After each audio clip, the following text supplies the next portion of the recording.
آپ ناظرین اکثر سوچتے ہوں گے کہ یہ غریب نواز، ان کو غریب نواز کیوں کہا جاتا ہے؟ آپ کی سخاوت تو آپ کے لقب سے ہی دیکھ لیں، غریب نواز، غریبوں کو نوازنے والے. لیکن اس کو صرف ظاہری سخاوت جو مال تقسیم کرنے کی وجہ سے نہیں کہا جاتا. اس کی بڑی حسین وجہ ہے، میں آپ کے آگے بیان کرتا ہوں. ظاہری سخاوت تو ظاہری سخاوت ہے، روحانیت میں بھی آپ کی سخاوت ایسی تھی کہ اللہ اکبر. ایک مرتبہ حضرت خواجہ شریف، حضرت حاجی شریف رحمت اللہ علیہ، یہ دادا مرشد ہیں حضرت خواجہ معین الدین چشتی رحمت اللہ علیہ کے. خواجہ معین الدین چشتی کی بیعت حضرت خواجہ عثمان ہارونی سے، اور حضرت خواجہ عثمان ہارونی کی بیعت حضرت حاجی شریف رحمت اللہ علیہ سے.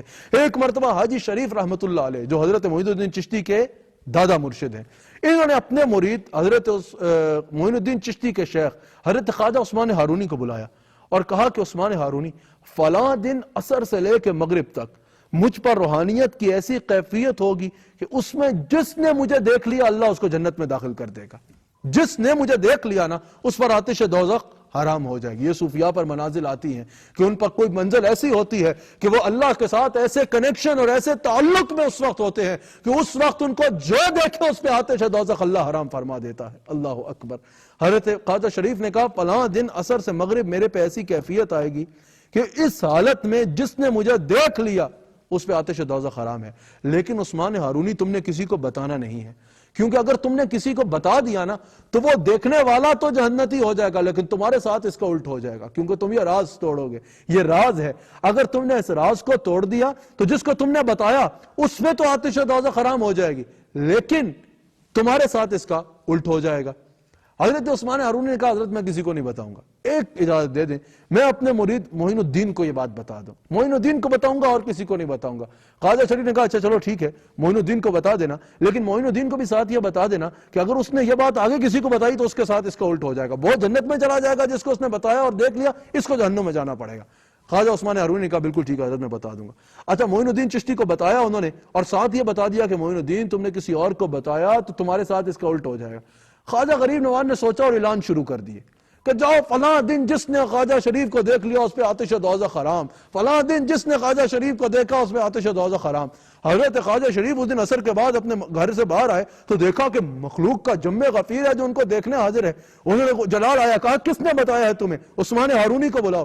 عثمان ہارونی حاضر ہوئے، کہا میں نے تمہیں بتایا نہیں تھا تمہارے ساتھ اس کا الٹ ہو جائے گا؟ کہا حضور آپ نے بتایا تھا، میں نے اجازت لی تھی معین الدین کی اور کسی کو نہیں بتایا. آپ کو جلال آیا، آپ نے فرمایا معین الدین کو بلایا جائے. حضرت غریب نواز حاضر ہوئے، آپ نے فرمایا معین الدین تمہیں پتہ نہیں تھا کہ اگر تم نے کسی کو بتا دیا تو تمہارے ساتھ اس کا الٹ ہو جائے گا، تم نے کیوں بتایا؟ اب سنو یہ کیسے غریب نواز ہیں. تمہارے ساتھ میرا رشتہ بہت پرانا ہے کہ میں غریب بڑا اور تم غریب نواز، نیاز و ناز کا کیسا حسین بندن ہے، ادھر غریب کھڑے ہیں ادھر غریب نواز. سنو ذرا یہ کیسے غریب نواز ہیں. حضرت معین الدین چشتی سے حضرت خواجہ شریف نے پوچھا کیا تمہیں پتہ نہیں تھا کہ اگر تم نے کسی کو بتایا تو وہ تو جنت میں چلا جائے گا، تمہیں جہنم میں جانا پڑے گا؟ ناظرین جواب سنیے گا. حضرت خواجہ معین الدین نے ہاتھ باندھے، کہا حضور خواجہ شریف مجھے پتا تھا کہ اگر میں نے کسی کو بتایا تو مجھے جہنم میں جانا پڑے گا، اس کو جنت میں چلا جائے گا. آپ نے فرمایا اگر پتا تھا تو بتایا کیوں؟